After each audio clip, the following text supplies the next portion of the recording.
Оңашада ойларын тыным еткен, біздейлердің мыңы кеп, мыңы кеткен. Ақындары бар амалсыз бұғып өткен, ақындары бар ішінен тынып кеткен.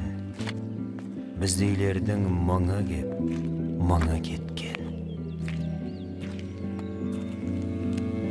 Осылай мен де қарағым, өртеніп от боп жанамын.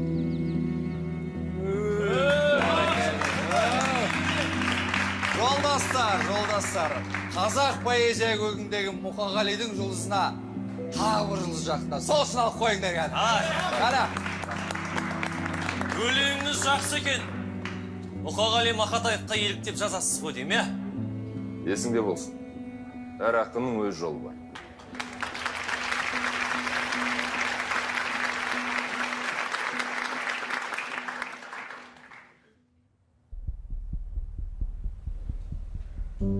Халық жауы. Қорқынышты атау, Осы біздің қазақ қызық халығы Мақатаев жолдас. Алынбайтын қамал жоқ деп өзі өрейді. Бірақ арманы екі түрі болмай ма? Біреу орындалатын, екіншісі орындалмайтын арман. Мағжан баяғыда ақталған. Сөзін жоқ. Бірақ бұл ұлтшыл ақын. Шыққан тегінің өзін қарамайсың. Заманы сондай ақынның ұлтшылы болмауы мүмкін емес. Бірақ Мағжан алатын жазасын алды. Саған не жоқ? Сен Мағжанды дәріптеп жүрген ақындардың қатарынансың ба? Құрметтеуге болмай ма?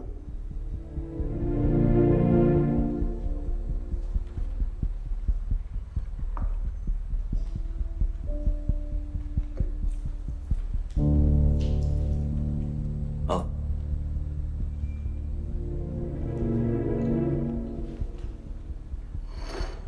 Рахмет.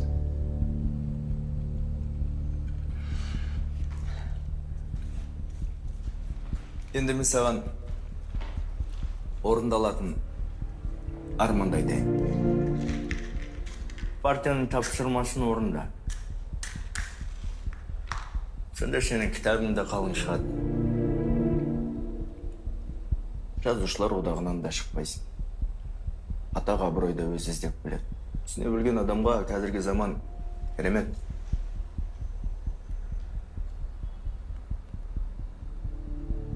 Өлген Мағжан сенің бала шағыңды асырай ма?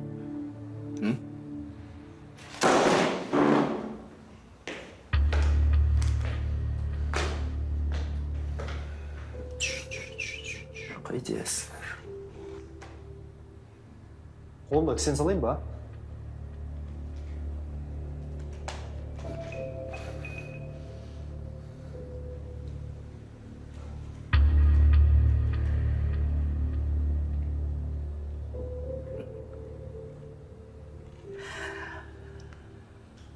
Жоқ, керек емес.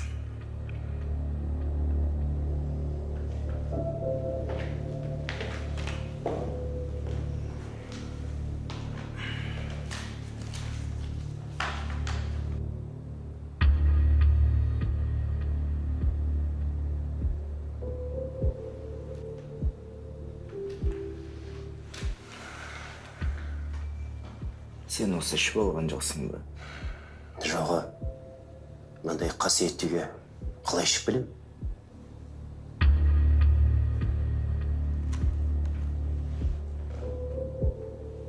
Басқа айтарым жоқ ба? Егер жоқ болса мен қайтайын, мәртебелім.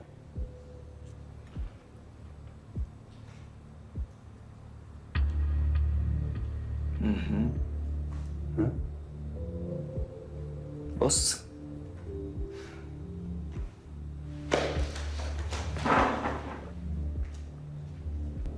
Ей, ақын.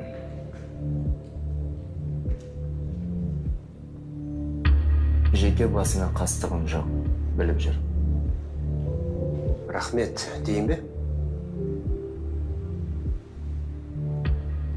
Сенің хатың үлкен кісіге жетпейді. Өкінішті.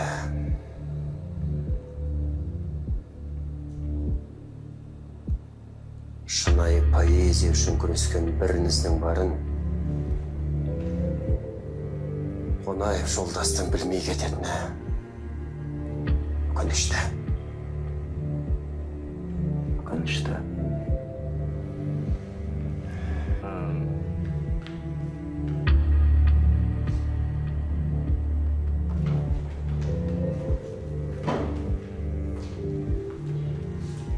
Мына қарасызда зираттардың арасында талып құлап жатқан кезде сені не үшін құтқарып алдым?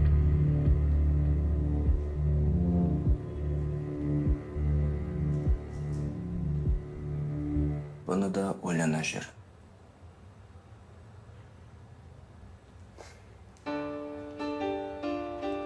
Нұрекемнің қиқарланы төзген адам мендей ақ болсын.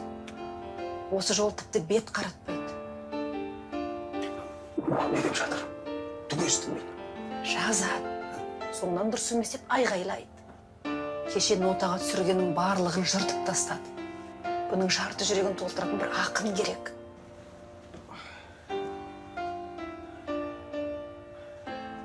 Мен қазір кіріп шығайын. Дауылдың қай жақтан соғып тұрған байқайын.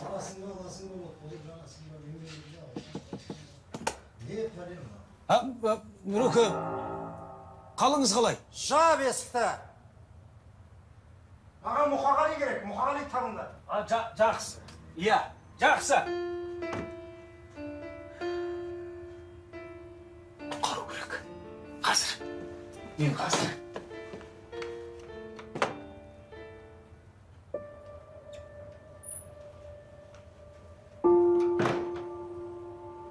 Қайда болды?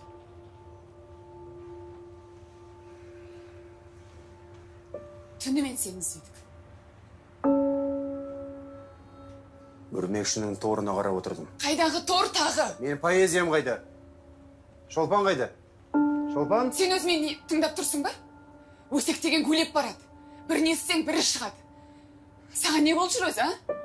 Сенің күйеуің бір ақын келіншекке көзін алмай қарап отырады екен дейді маған. Кім айтып жүр тағы? Бәрі айтып жүр, бәрі осы үйден шықсам болды, сен туралы бәрі айтуға құмар. Үйге қонбайтын шығардың. Келсең бір масайған жастарды ертіп әкелесің, бұның қалай өз? Ей, Лашын! Үй сыртынан естігеніңді үйіп төкпе маған.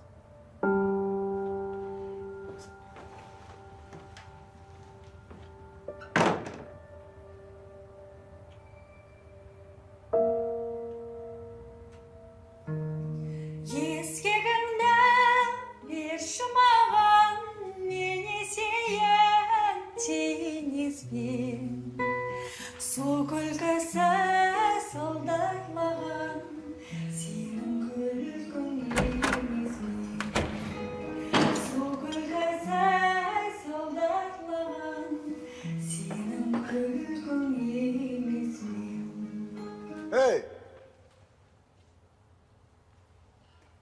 Сен!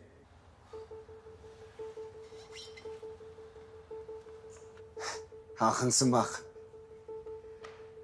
Қараңдар анаған. Мұнандай мысықтар бар да, мықтылар болмайды біздің елде.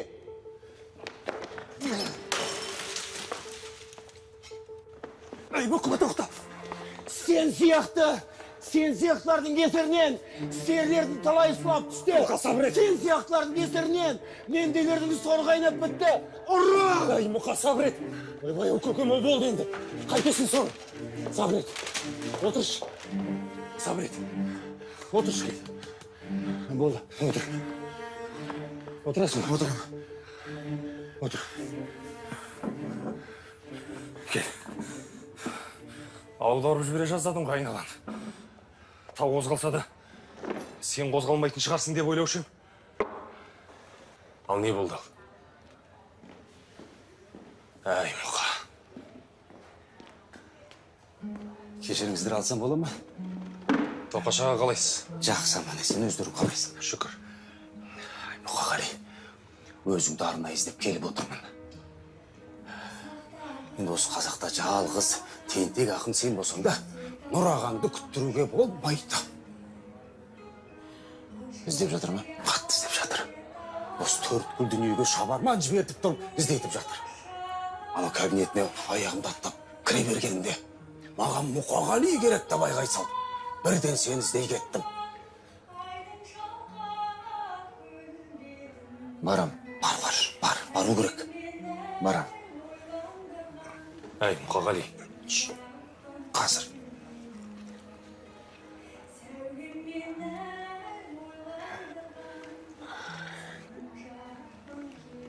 Нұрғиса қиналса, ән туғаннан кейін басылады. Сен өзің неге аямайсың? Саған қазір тек демалу керек. Ауруханаға жату керек. Дәрігерге барып емделу керек. Асқар, сен не айтып тұрсың? Ол Нұрғиса ғой. Оның өзі бір дәуір емес пе? Мұқағалидың езілген бауырынан ұлы толғақтың дәуір артық емес пе? Барам, Тоқаш. Жөн, барам. Тақпағын жаттадың ба, қызым? Я, ал ұмытып қалсам қайтемін? Ұмытпа, қызым. Сен бүкіл ел танитын ақынның қызысың. Тақтаға шығардың алдында екі құлағын жауып отырды, ішіңнен бір рет қайталап ал. Сосын бірден шығып айт, жақсы ма? Жақсы. Мен кішкентай кезімде сөйтетінмін. Лашын, сабаққа баратын болғансыңдар ма? Құдай-ау, мына Шопида сабаққа баратын болған ба? Әй, осыларға қарап қартайғаныңды білесің. Иә. Қалдарыңыз қалай? Жақсы. Кеше көршілердің жиналысы болды. Сендер неге болмадыңдар? Мен ұйықта қалыппын. Анау Лариса Ивановнаның өзі болды. Жарық пен судың ақшасын уақытысында төлемейтін болсақ, күніне 3 сағатқа жарықты сөндіріп тастаймыз дейді. Менен басқа тағы да адамдар бар ма төлемеген? Лашын, тек сендерден басқа ешкім жоқ. Уақытысында төлесеңдер, енді сендер үшін біз қиналуымыз керек па? Енді төлейміз. Мынау жалақы айдың аяғында түседі. Ана Мұқағали не бітіріп жүр? Сендер болсаңдар қиналып жүрсіңдер. Ол болса қаңғып ауылға кеткен. Жоқ, ол ауылдан келген. Ол қазір шаруаларын бітіріп жүр. Баяғыда маған да бір ақын ғашық болған. Сүйем, күйемін деп, өлең жазып, қарамай қойғам. Қарамағаным қандай жақсы болды десеңші, жұртқа мазақ болатын едім. Қазір завхозға тейіп алып, қойманың кілті өзімде, не қалайым ішін ашып ала берем. Жарайды, мен кеттім. Мен де ақын болмаймын, анашым. Ақындарда ақша жоқ. Мен дәрігер болам, немесе мұғалім боламын. Сен сабағыңды жақсылап оқы, жарай ма, қызым? Жарайды.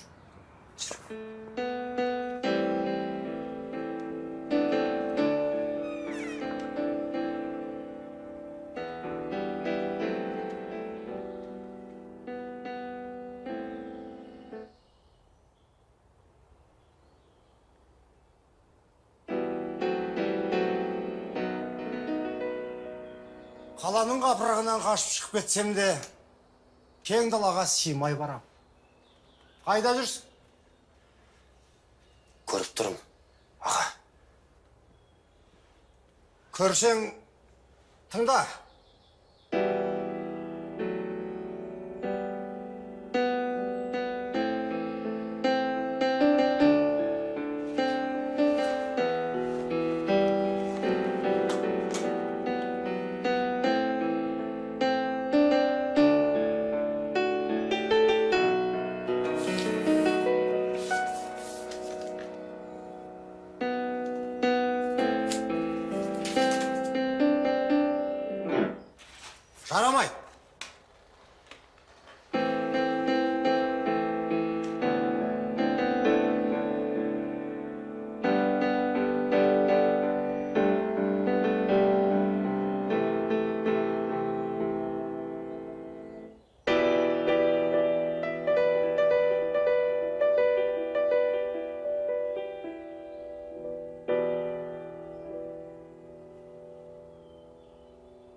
Жарқырап екі көзің шамдай жанған.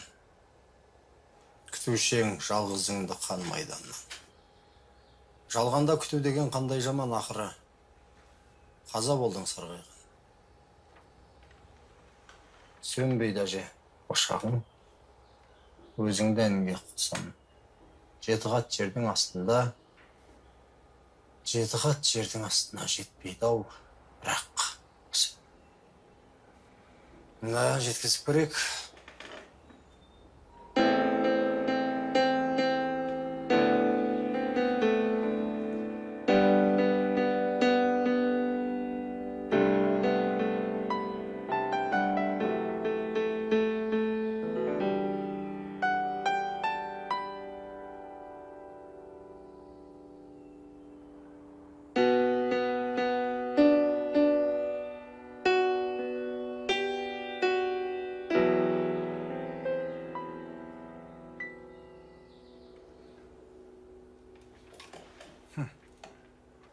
Сұм соғыстың солқылдаған сағынышын қалай дөп түсіргенсің?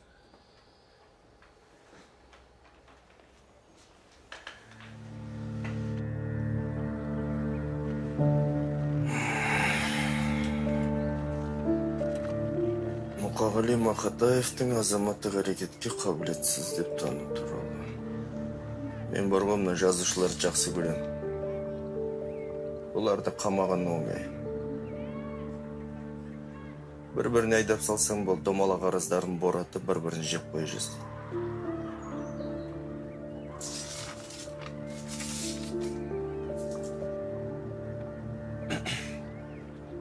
Айт.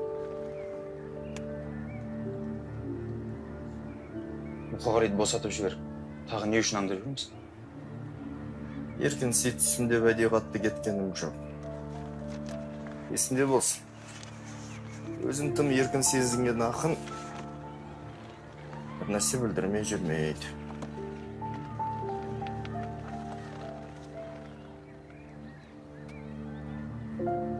Сенің мына Мұқағалиың қорқақ екен. Неге? Өзін танымайтын біреу мотоциклмен қағып өлтіріп. Ал ол оған кешірім берген. Егер де менің баламды біреу қағып өлтірсе, тұр менің тас етенін қазып тұрып, сүйегін қақтап қояр. Сіздіңше кешірім беру қорқақтық па? Не дедің? Ештеңе, жолдаса сөйле. Алдыңа қарадана ескейе бол. Сенің Мұқағалиың мына үйде, тағы да бір күйшінің қасында.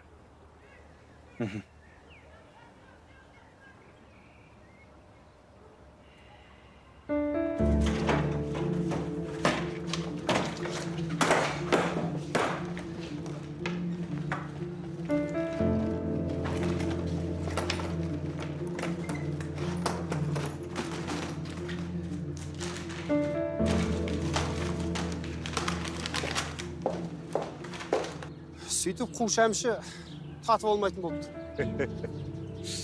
Таздан тарақ шәмшіден шарап кеткелі қай заман дегенде әдем айтқан екен. Жауапты қарасаңшы. Әдем, жақсы. Мұқағали ақынның да сау жүретін күні бар екен ғой. Рас айтам, Тоқашаға. Мас боп жүріп сөмкесін жоғалтады, біз сияқты сау адамдарды мазалайды. Өмір не болып барады өзі? Әй, кет, жөніңмен жүр. Қайтесің, көңілің алма.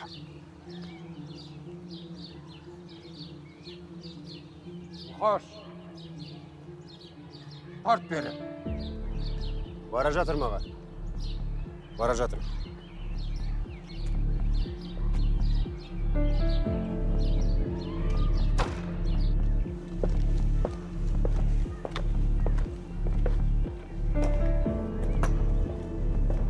Мұқағали.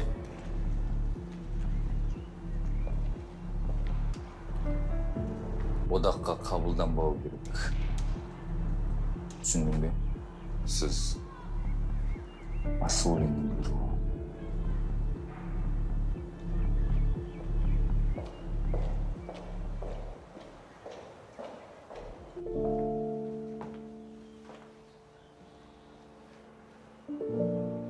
Сондықтан сен ондай тентектігіңді қой. Бауыржанға болады. Маған болмай ма? Сен қазаққа керек ақынсың. Сенің тазалығың көтте жоқ. Рахмет. Онда неге бәрі? Етімді жеп сүйегімді лақтыруға дайын жүреді. Бәрі Мұқағали болғысы келеді. Ал сен баладай бүлінесің. Бауке, сірә менің мынау түріме сиіп кеткенімен жүрегім балалығымда қалып қойған ғой деймін.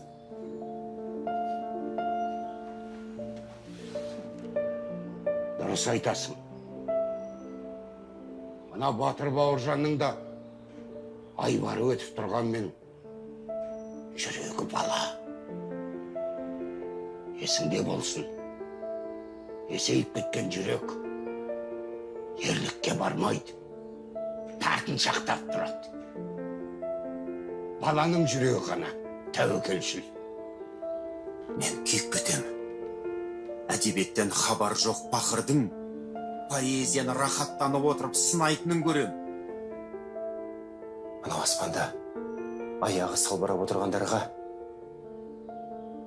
қазақтың қар өлеңі түкке керек емес екен сесем. Өй! Мұқаш, сен бақытты ақынсың. 10 жыл ерте туғаныңда Европаның бір балшығында қаңғыған оққа байланып тұрайып қалуы мүмкін еді. Мойымай жаз.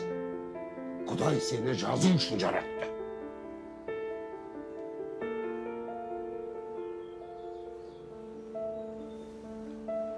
Gel, çayındır.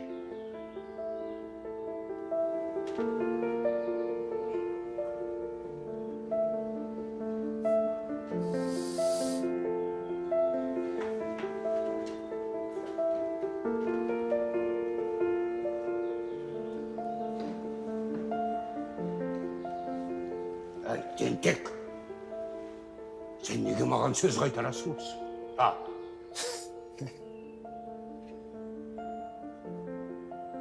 Жазушыда батыр біреу ақ. Батыр неге бауырын қорғайтын кезде боқып қалды деді. Мен де соғыстың өтінде жүрген жас емеспін. Мен де қартайдым. Не сөз тағы? Өтірік. Қартайған жоқсыз. Қартайдым. Онда неге бәрі Бауыржанды көрсе тым-тырақай қашады? Дейтін біліп пе?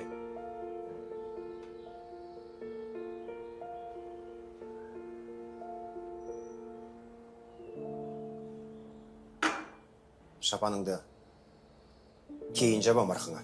Жапсаң жапты, жаппасаң жаппа. Жақсы. Мен кеттім онда. Жоқ. Сен отыр. Отыр. Мен кеттім. Наларға сені одақта қалдыртпасам, Бауыржан болмай кетейін.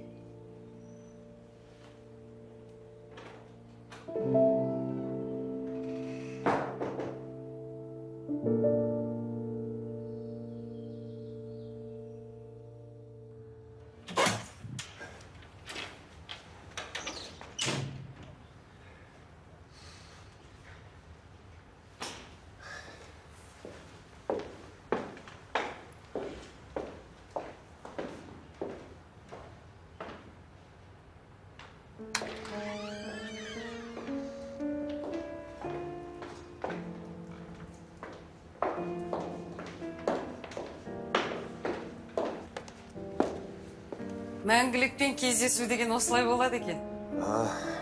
Фариза, амансың ба? Оқыдым. Жамандау ағаңды асыра мақтап жіберіпсің. ақынға құрметін жоғалтса ол қателік, ал шын ақынға құрметін жоғалтса ол трагедия ғой. Айтпақшы, аққуларыңызды оқыдым. Жүрегімді езді менің. Фариза, ақын жүрегінің жарасын ақ қағазға аударғанша асығады ғой. Асығады.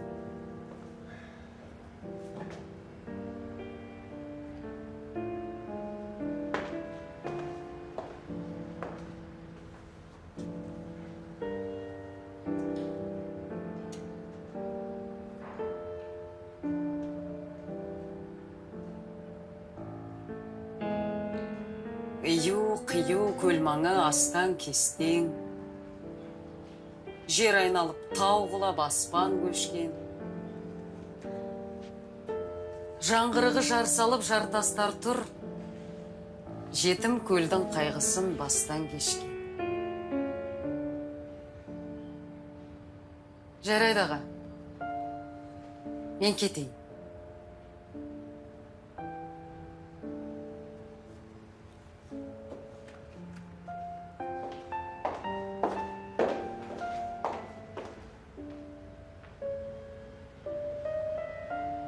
Ау, аға?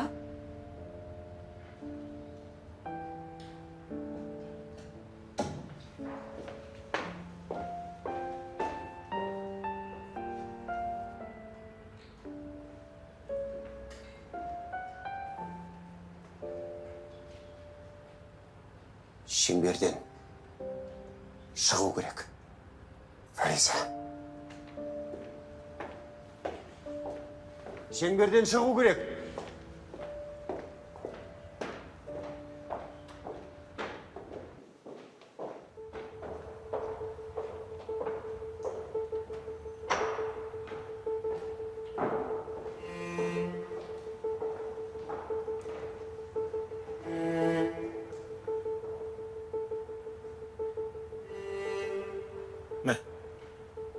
Арасында жаз. Мақатаев жазушылар одағына қайта-қайта келе береді, дөрекілік көрсетеді, тәртіпке бағынбайды деп жаз. Жоқ, жазбаймын. Түсінбедім. Мақатаев бізге күн көрсетпейді деп арыз тасып жүргеніне сен емес пе едің?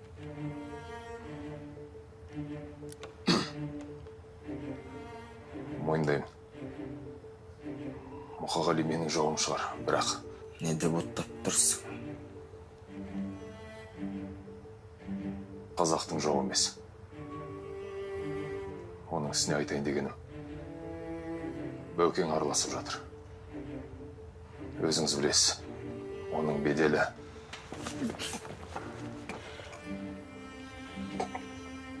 Маңқа қой құсып мүңгірлей беретін болсаң айтпады.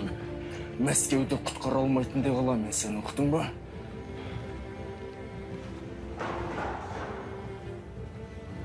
Жауап!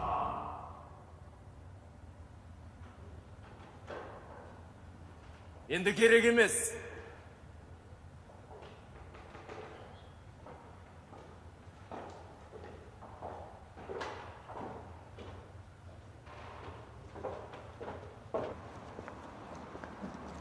Мен үшін дүниенің ең қорлығы адамның айыбын бетіне басу, оның нашарлығын дәлелдеу. Бұл бір. Екінші, болмайды, жарамайды, жоқ деп айта алмайтыным. Қорлықты осыдан тартып жүрмін. Көңілшектік менің осал жерім. Сірә сүріне беретінім де осыдан болар.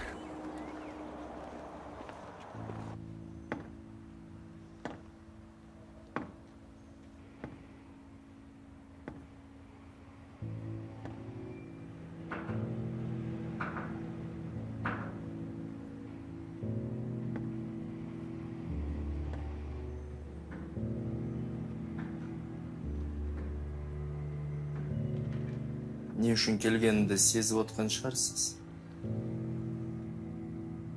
Алты қырдың астындағыны көретін мәшһүр жесектетпен. Айт.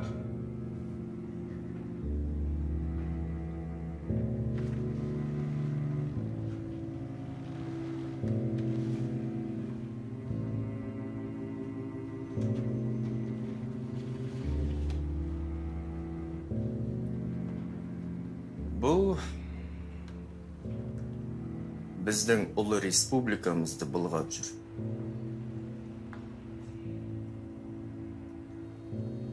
Өзіме сөзі қиянат бұл ақынның.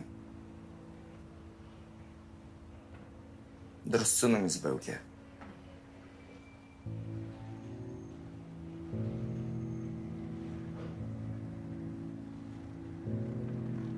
Бәуке, ел сыйлайтын азаматсыз. Уақыты біткен ақында неңіз бар? Естуімше қатардан шыққан ақында қайтадан тартып жатыр екенсіз. Бәуке, дұрыс түсініңізші. Мұқағали басында әйбәбәт партияны жырлап бастады. Сонан соң мүлде жазуды қой. Тапсырма берсең, керігіп шығады. Бұндайлар тәрбиеленбейді. Бұндайларды тек таяқ қана тәрбиелейді. Жетер. Басылып отырсам, басып барасың ғой.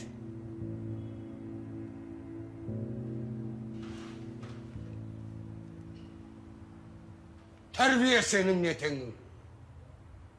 Мұқағали біреуге қиянат жасады дегенде көргенім жоқ. Атың кім? Әскери шенің қандай?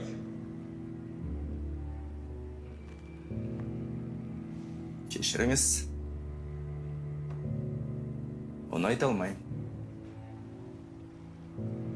Айта алмасаң, адам емессің. Мен қоршауды 7 рет бұзып шыққан адаммын. Қан майданда, жауымда атын жасырған емес. Сенің кім екеніңді білмесің, не үшін сөйлесуің керек? Бәуке, сіз батырсыз, бірақ қазір соғыс заманы емес, сондықтан да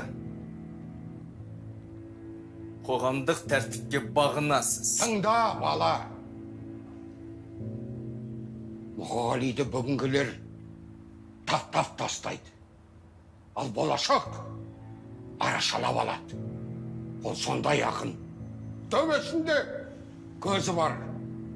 Оның ақындығын мойындамағанның өзі ақымақтық.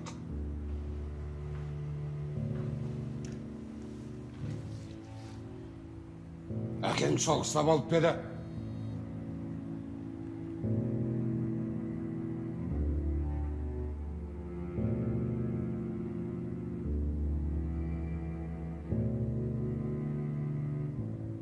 Калининград майданы. Онда не танытып отырсың? Әкең өз қанын қазақты қамау үшін төгіп еді. Мұқағали тентек шығар. Бірақ ол біздің елдің тентегі. Әлде тентегі бар елді көрмеп пе? Бәуке, тыңдаңыз. Тыңдамаймын. Тыңдайтын сөз емес. Мұқағали одақта қалады. Бауыржан екі сөйлемейді. Бәуке. Енді есікті көретін көзің болса, кет!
өз қолмен апарып берсем, қорлық шатанып кетпеймін бе?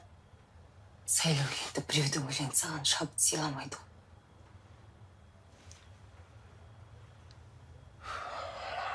Сенікі де дұрыс шығар. Бірақ мына Мұқағали деген қанымды ішіп бітті. Аяқтан шалады. Өлеңдерімді өткізбей тастайды. Өзі бір қазақ ақындарының пайғамбарындай сезінеді.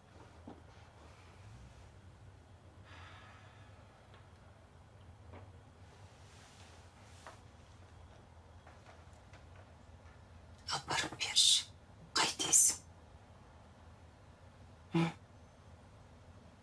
Сайлау, өлеңге деген құрмет, өзіңе деген адалдықтан басталады. Ал сен жүрегіңнің түбінде адал адамсың, мен білемін. Білесің бе? Сендей ақылды әйел ешкімде жоқ. Менде ғана бар. Ой, қойшы. Сенің ақылыңды маған берсе, баяғыда жазушылар одағын басқарып отыратын едім. Қойшы.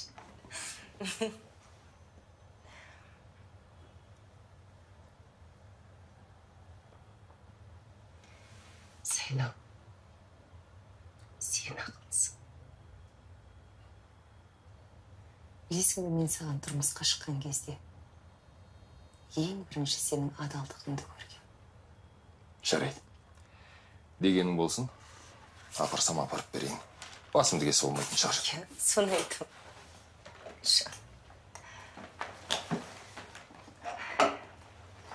Айсәуле. Маған мынаны айтшы. Сенің ең сүйікті ақының кім? Ең сүйікті ақының? Иә.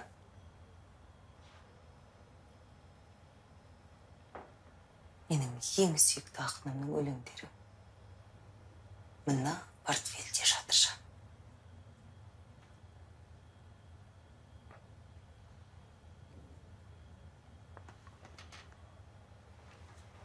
Үйге кешікпей кел. Дәмді тамақ әзірлеп қоям.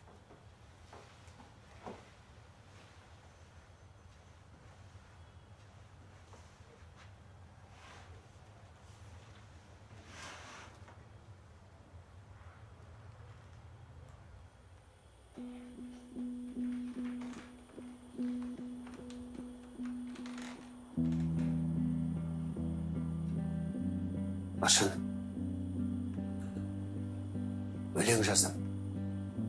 Оқып берейін бе?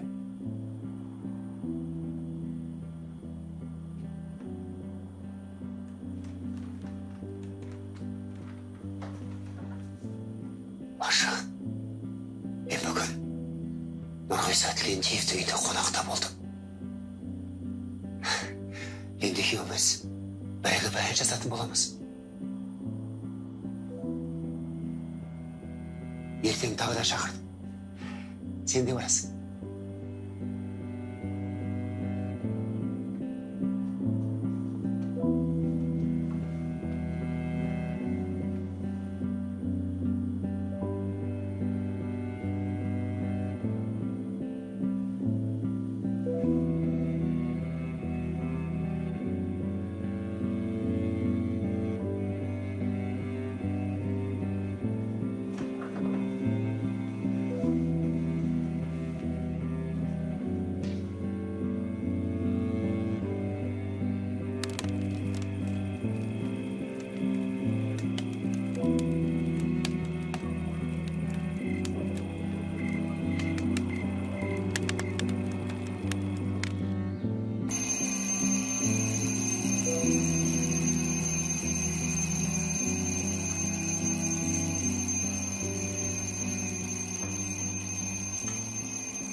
Бүгін де, кеше де, өткен де. Іздесең қателік көп менде. Қауғадай басыма барлығы, сірәді соқпай бір өткен бе. Іздесең қателік көп менде. Сен бірақ түңілме, жек көрме.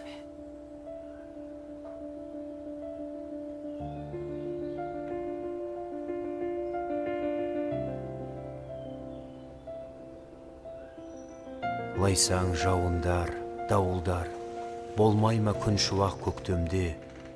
Өмірде кең даңғыл жол қайда, дауылдар, жауындар болмайма. Бас қорғап жататын ондайда айт өзің, мен шымшық, торғайма. Лайсаң жауындар, жауыңдар, жауыңдар, жауыңдар, жауыңдар. Лай су шаймайтын арым бар, дауылдан қорықпа жаным бар. Іздесең қателік көп менде. Бүгін де, кеше де, өткен де. Сен бірақ түңілме, жек көрме.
Таңға саламыз, таңға ас. Таңға асқа дайындаламыз.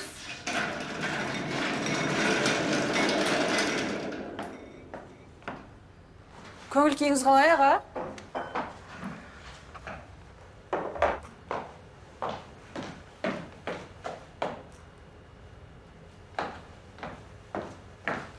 Өлең жазып жатырсыз ба? Иә. Соңғы күннің сыйлығы. Маған жазу керек. Жазыңыз, аға, жазыңыз. Менен не көмек? Қарындасым, бүгін кешке Лашын балаларды алып маған кірсінші.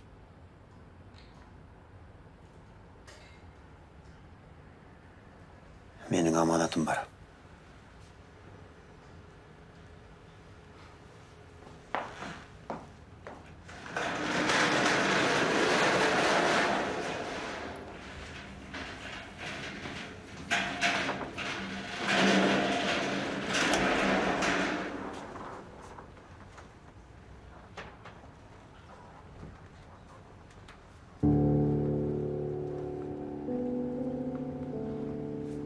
Мақаңдар жоқ.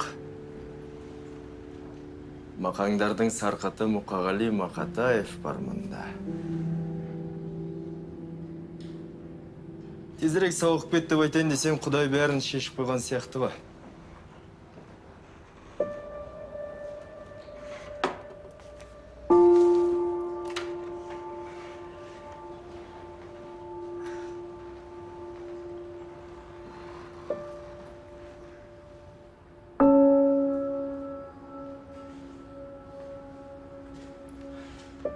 Өлсем де, бәрібір сенен биік тұрам.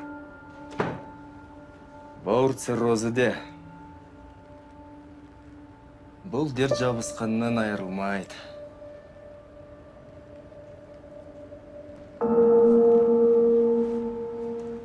Қанша ғұмырың қалды дейсің? Бір күн, бар кетсе бір апта. Бауыржанды ортаға салып соншама шулап едіңдер, не болды ал? Жазушылар одағы қайда, сен қайда?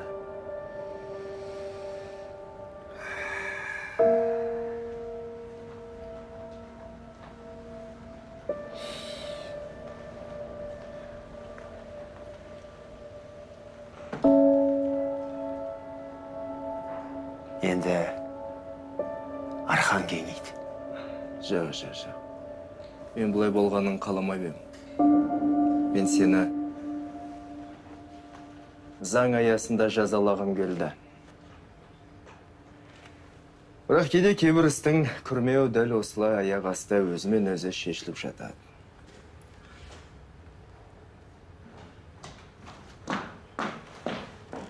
Сіз кімсіз? Мен ақын жазушымын. Сіз де жазушысыз ба? Иә.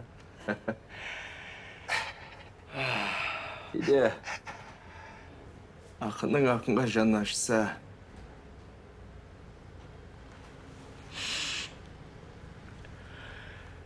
үйде отыра алмайды екен.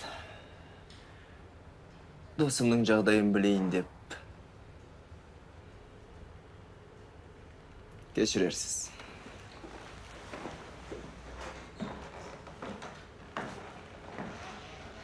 Мынау сізге. Рахмет. Сау болыңыз. Сау бол. Таға дайын ба? Иә, жемістерді салып жатырмын. Кешегі көжені ысытып құйдым. Енді тезірек шықпасаңыз тамақ суып қалады. Иә. Мұқағалиымды сағындым. Біз әлі ұлы шығармалар тудыратын боламыз. Құдай қаласа. Бір ай аз болып қалды әрине. Білесің бе Тақа? Кеше шабыт туралы сұраған сияқты едің менен. Жауабын айтайын. Иә. Соңғы кездегі менің шабытым Мұқағали екен. Ол қасымда жүргенде жанар тауым жарылғандай, жоғалғаным табылғандай болады. Өйткені ол ұлы ақын, Тақа. Мұқағали екеуміздікі ұлы толғақ, дәуір дауысы. Әрине, басқа ақындар бір төбе, Мұқағали бір төбе. Сөзімнің қылсимайды арасына деп Құлманбет атасы айтқандай, қалыпқа құйған алтындай ғой сабазыңның сөздер. Қалыпқа құйған алтындай. Жарайды, менің ұлы ақыным ендігі оңалып, тәуір болып қалғанда шығар. Мен кеттім.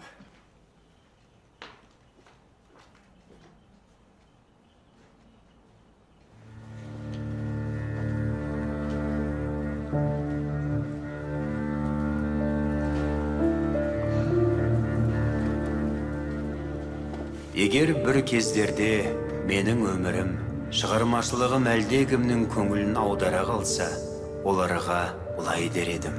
Менің қымбатты достарым, егер сендер шынымен менің өмір баянымды, шығармашылығымды зерттемек болсаңдар, онда мен не жазсам, соның бәрін түгел оқып шығуды ұмытпағайсыңдар.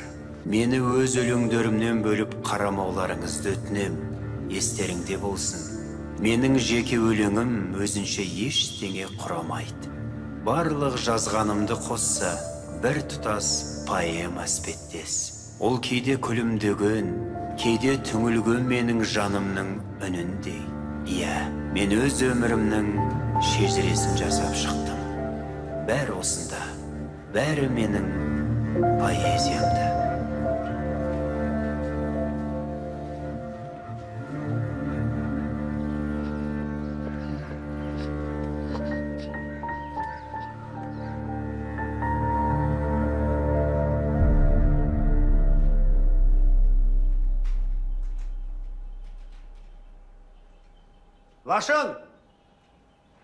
Лашын!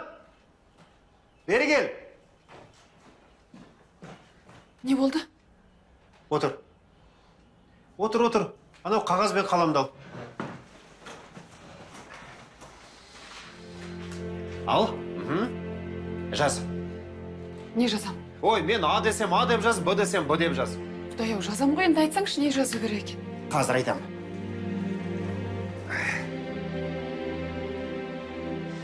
Былай де. Мен Лашын Әзімжан қызы Мұқағали Мақатаевтың заңды әйелімінде. Екеміз бір-бірімізді сүйіп қосылдық де. Сүйіп деген сөзді үлкен әріппен жазып, астын сызып қой. Менің күйеуі Мұқағали Мақатаевтың адамдығы да, ақмақтығы да бір басына жететін кісі еді. Не деп кеттің? Жаз. Оның бәрін Құдайдың алдында кешірем. Кешіресің ғой? Иә, кешірем. Кешегі өмірден өткен ер Мұқағалидың ақмақтығын бір пойыз тартып жүре алмайтын еді. Сөйтіп өмірдің ештеңенің бағасын білмей өмірден өтті біздің үйдің балалардың әкесі де. Өзі бір хайуан есе кетті. Хайуандығы сондай, өз бағасын өзі білген жоқ. Оның ауырмайтын жері жоқ еді. Байқұс.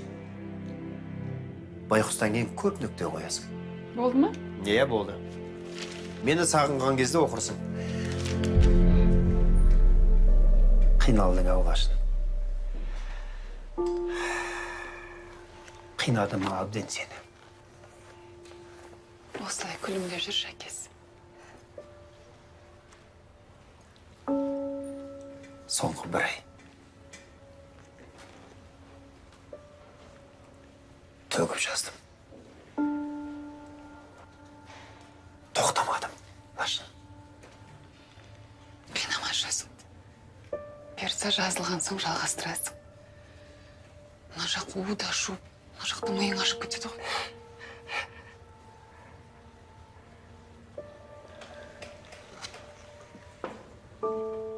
Лашын,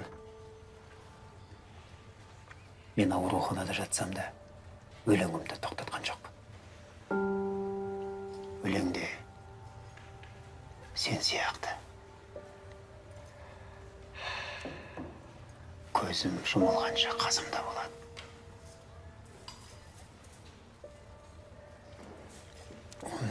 Түнде ауруы кеш, ауруда ұйықтайды емес пе? Сол кезде асханаға кіріп аламда жаза берем. Рахат.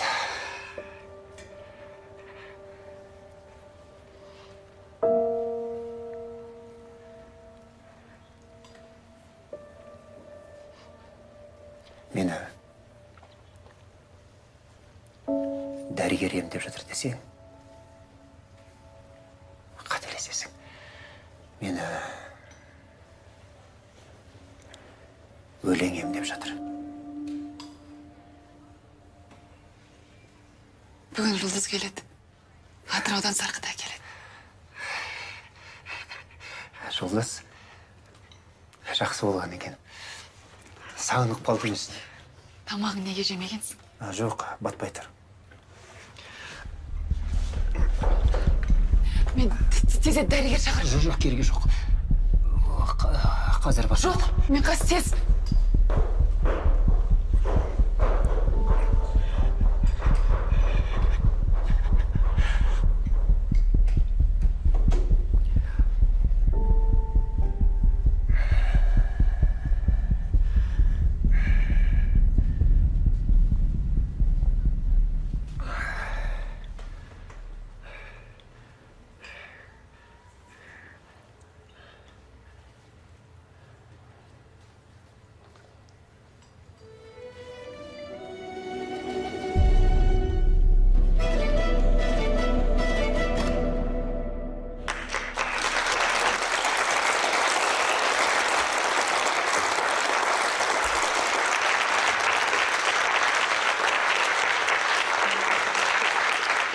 Менің кешіме келіп, аздаған шабытыма май құйғандай болған көңілдеріңізге алғыс.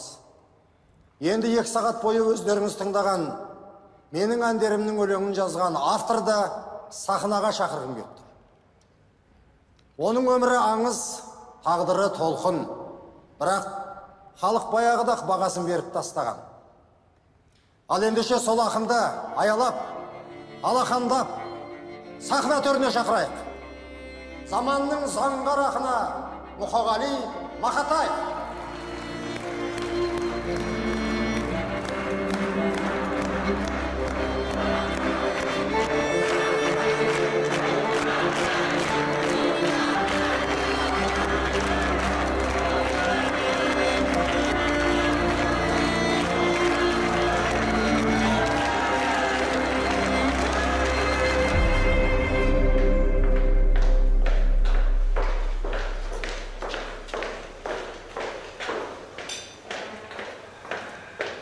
Болды қарындасым, аптықпа, басылды бәрі.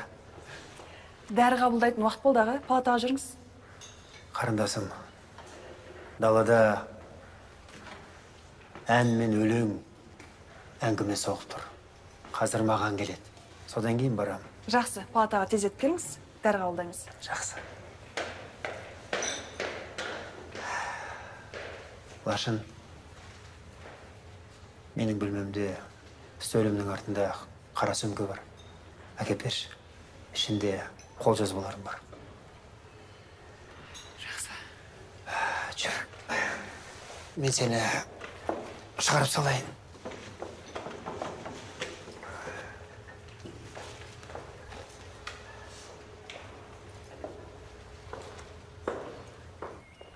Гүліңіз қайда, Нұр аға? Гүл дейсің бе? Мен оны саған әкелген жоқ. Лашынға келгем, келінге бердім. Қыздардан құшақ-құшақ гүл алып әбден үйреніп болған екенсің. Саған онсыз да халқың гүлден қорған соғып жатқан жоқ па? Рахмет. Бүгін мына дүние менің жүрегімді қозғады. Оны тыңдау керек қой. Жаралмаған жан екем күресуге, жылай жүріп өтірік күлесіңде. Бір итеріп кеудемнен бір шалып, тастағысы келеді күресімге. Фариза жан, сен соны білесің бе? Жанарымды тұманмен тұмшаладым. Серіппес өзіліп тұрса дағым. Жігітінен қазақтың достап алмай.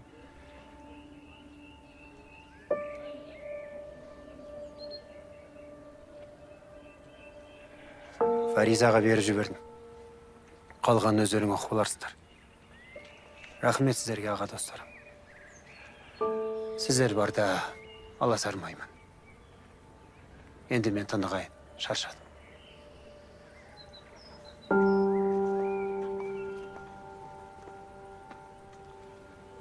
Жүректі тіліп түсетін өлең екен. Мұқағалиды біз түсінбеппіз.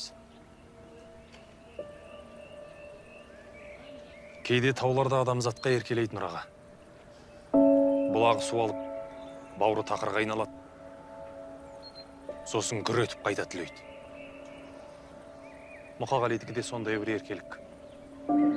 Еріншек бекер мал шашпақ, пешті ұспанда бесені, сала бенбек теронай, қанағат рақым ойлап қой, бес асыл ұспам сеніз.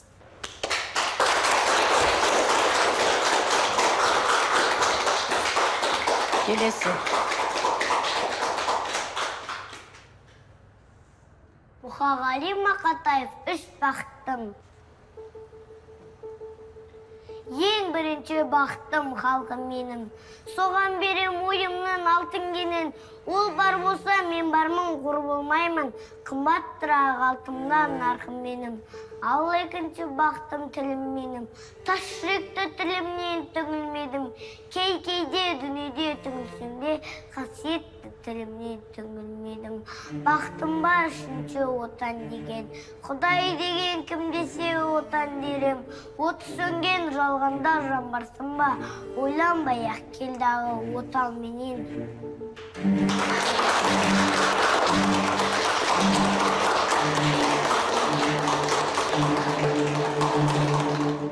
Денсаулықты күту керек.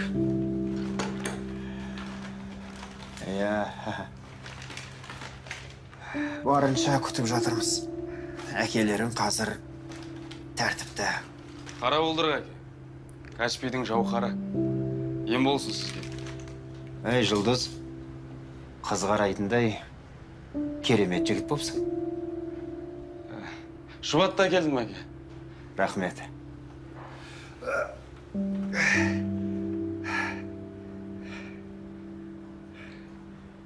Морфийдің күші ме? Жоқ әлде сендердің күштерің бе? Әжептәуір жеңілдік қалдым. Қазір.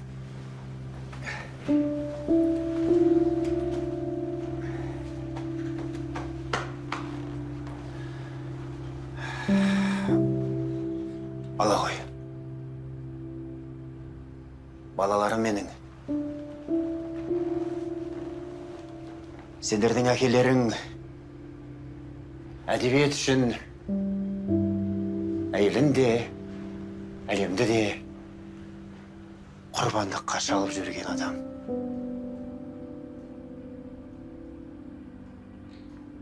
Ақынның жүрегі Құдайға да тәуелді болмайтын өзімнен басқа ешкім түсінер емес.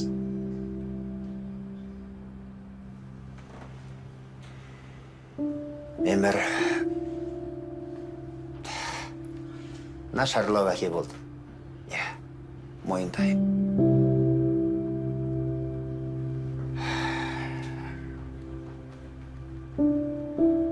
Айбар,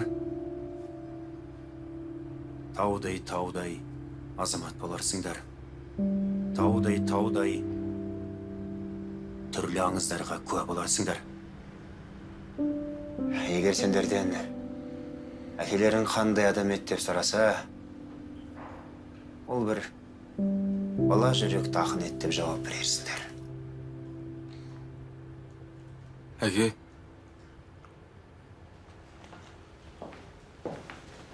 Әлі-ақ тәуір боласыз. Жамандық шақырмаңыз олай.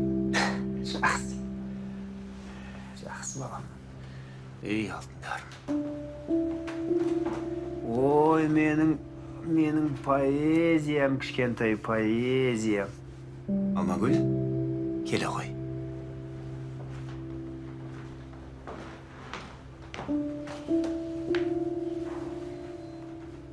Балаларым менің. Алтындарым.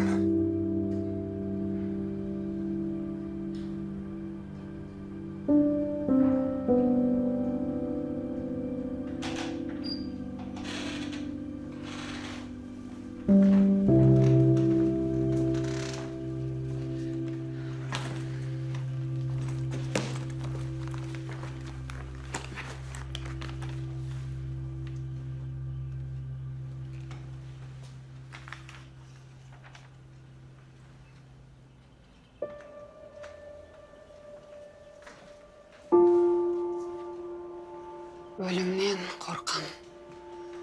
Кете жаздаймын жынданып. Өмір бар жерде өлім деген бір жер қауіп. Ажалды қойшы. Байқатпай соғар ұрланып. Алдына оның жүрміз ғой күнде мың барып. Үкімі оның арыздануға жатпайды. Мәңгі құлпыда мәңгілік мөрін сақтайды. Дәуірлердің де, ғасырлардың да бәрінің ақиқат өлім белінен бірақ аттайды. Ажалды қойшы, алдына оның мың барып, мың кетіп жүрміз ғой сұранып, кейде ұрланып. Өлімнен қорқам, кезегі бір күн келер деп, асықпай, саспай, алдымды менің торпағы.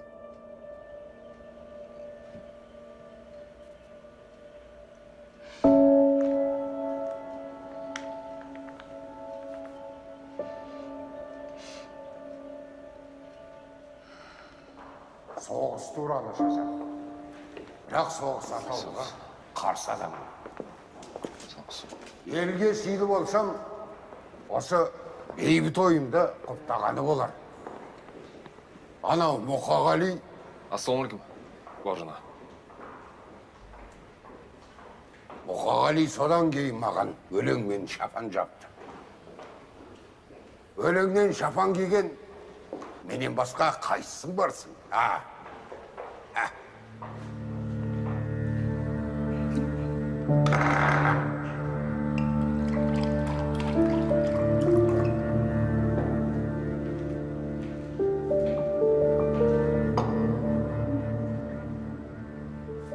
Тоқташ.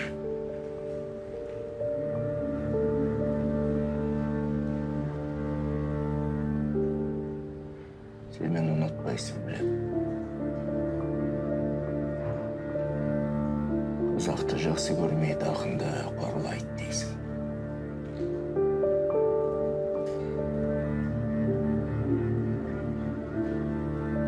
Неге?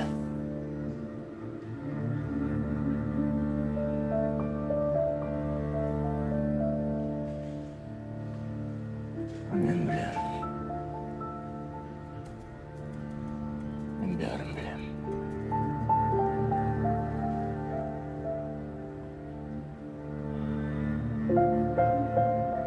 Біздің берген антымыз бөлек.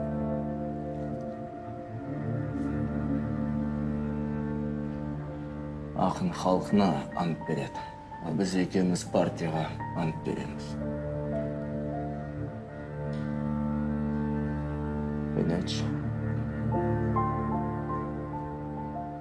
Менікі қате ме?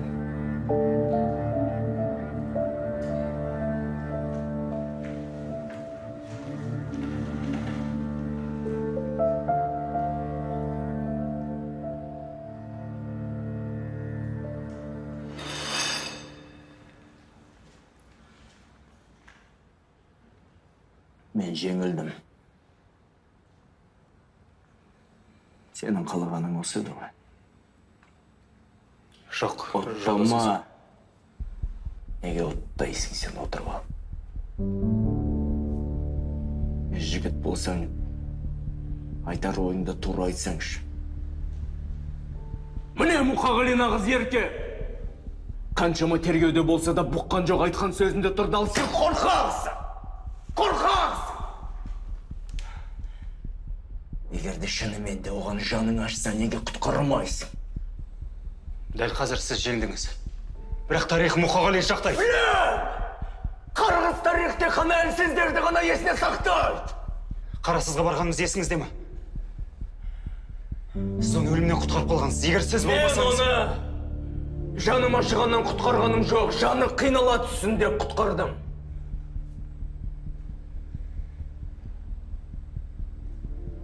Қой.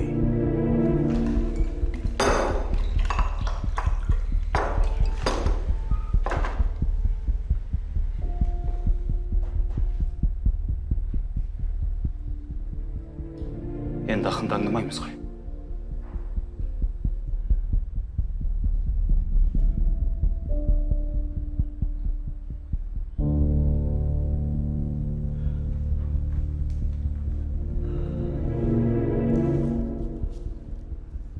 Мұқағалиден аңдамаймыз.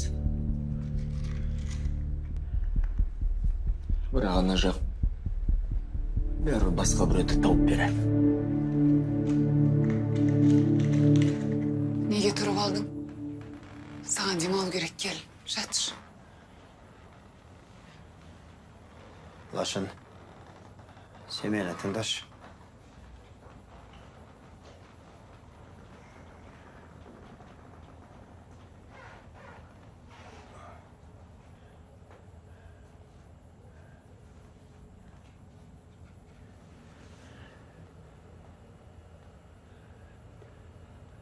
Лашын, сен мені жақсылап тыңдап ал. Мен өзімнің 50 жылдық мерейтойымды көрмеймін.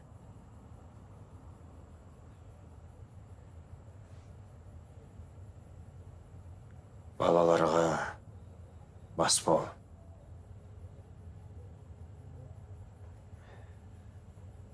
Өзің кеткенше жететіндей дүние жазып кеттім.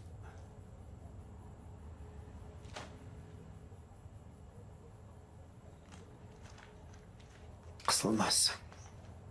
Сен неге жазылуға тырыспайсың, а? Сен не деп отырсың?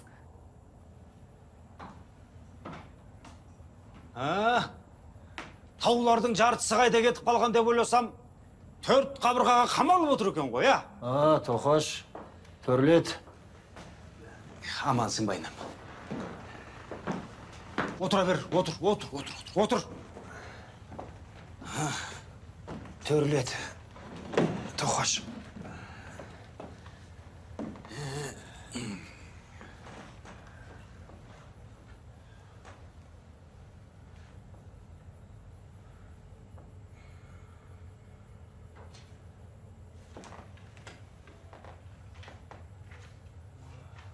Екі айдың ішінде 4000 өлең жолын жаздым. Жариялай ма, жоқ па маған бәрібір. Тоқаш. Поэзия. Ол менің жанымның дірілі.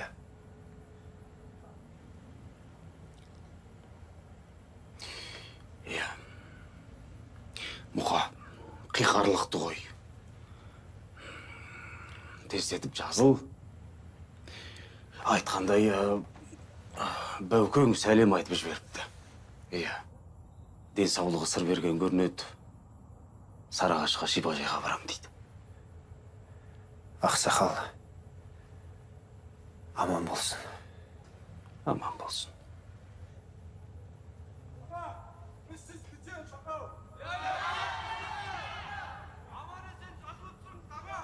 Мынау нершу өзі тоқтамайды.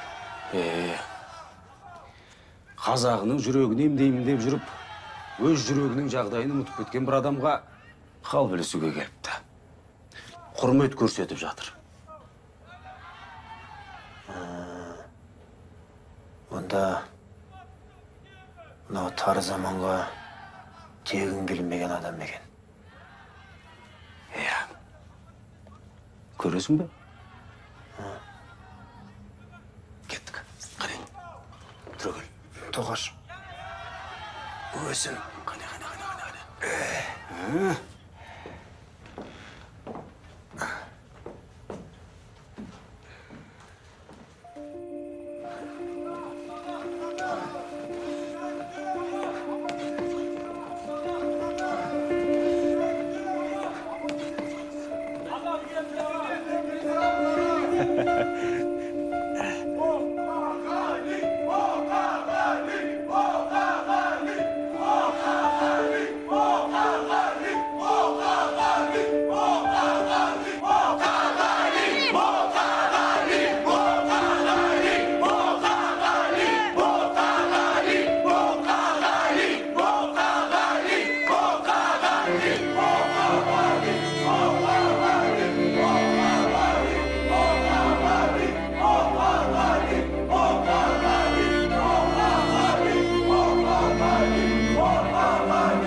Жүр, отырамыз.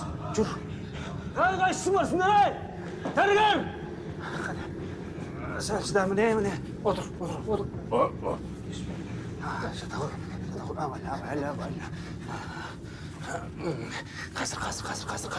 Қазір, міне. Ей, кім бар? Дәрігер! Шақыр дәрігерді! Құдайма, Мұқағали!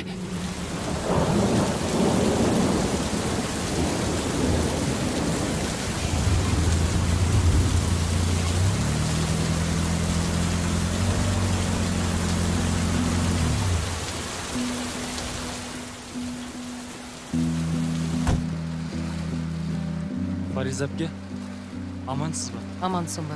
Сізді күтіп алуға жіберген едік. Бірден одаққа барамыз. Бүгін балалар журналының тұсаукесеріне жоғары жақтан делегация келді. Айтпақшы, мынаны сізге беріп жіберген едім.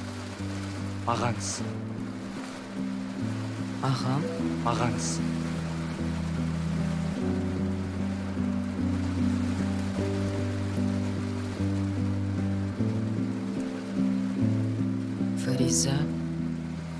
Фариза жан, Фариза қыз. Өмірде ақындардың бәрі жалғыз.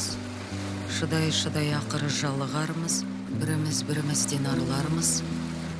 Біздерді де жоқтайтын жан болса егер, шаң басқан архивтерден табылармыз.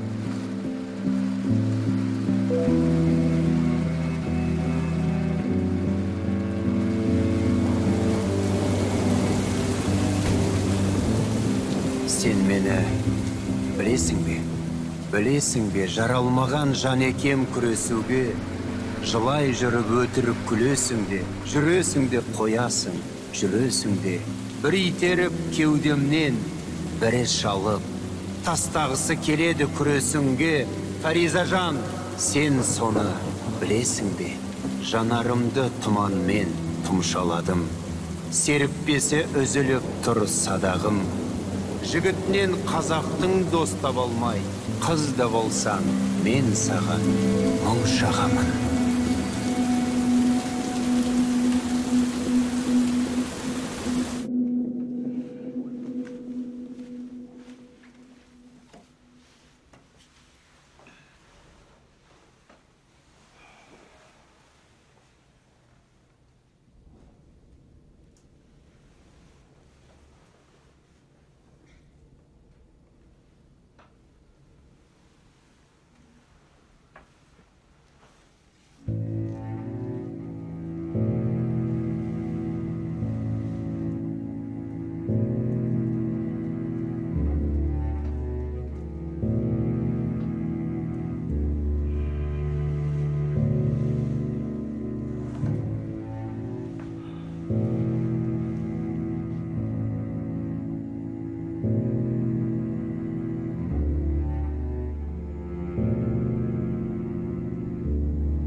Ағау, әкем үйге жазылып келеді ғой, ә? Әрине. Сол кезде мен аған өзім тамақ жасап беремін. Кішкентай шолпаным менің, әрине. Сен жасаған тамақты әкем сүйсіне жейтін болады. Ал енді бара ғой білмей. Айбар қайда? Далаға шығып кетті. Бара ғой.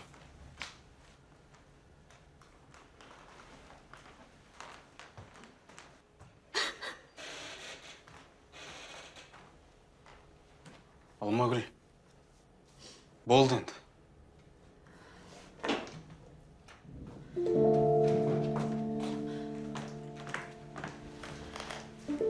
Жібер, Жұлдыз, баруым керек. Болмайды, Алмагүл. Әкеміз тыңдайық, Алмагүл. Ауырып жатқанда одан сайын көңіл түспесін. Жоқ, мен қайта баруым керек, мен айтуым керек, айта алмай қалдым. Айтасың. Тек күтейік, Алмагүл, ақылға келші.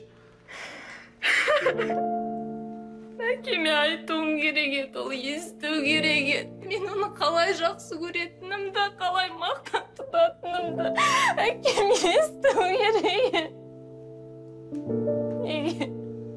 Неге үндемей қалдым?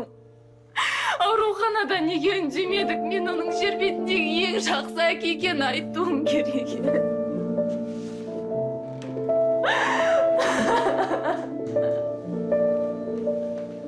Алмаш, сен екеуміз үйдің үлкеніміз. Сабыр етші, Алмаш.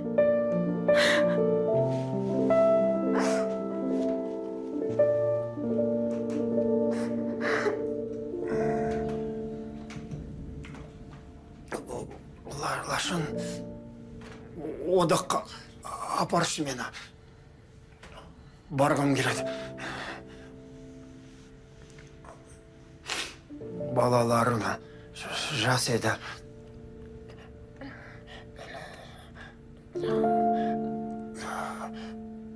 Атқаратын бітпеген жұмыстарым көп. Апаршы мені. Бұқаш, біз бара алмаймыз, ұштар. Ауа жетпей барады. Тұрғызшы мені. Тұрғыз. Dur.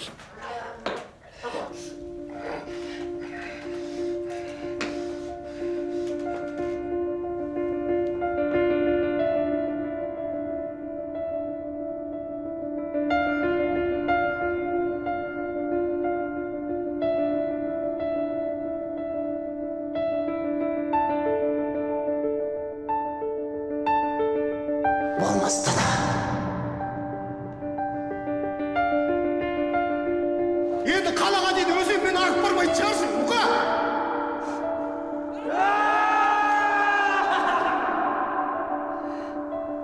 Кісінеген құлыны ән аузында шаңқылдаған.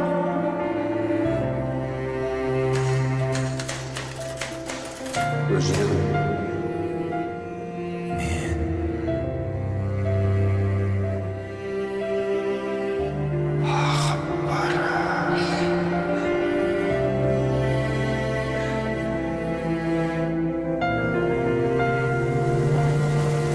Пай өмір, өтесің ау бір күні, қиясың ау қуанышты күлкіні.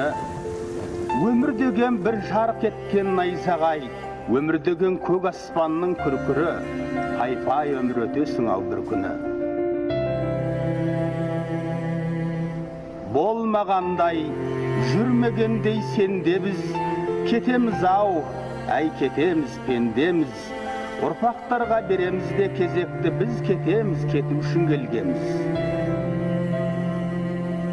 Өмір деген бұйым емес қолдағы, өмір дейтін ұлы бекет жолдағы. Қаның кеуіп қаталаған кезіңде сусыныңды қандырсаң бір болғаны. Мына күнде, мына аспанда далан-ау, бәрі-бізден қалады-ау. Өмір дейтін тағатсыз бір қозғалыс, өмір дейтін өлемін деп қарамау.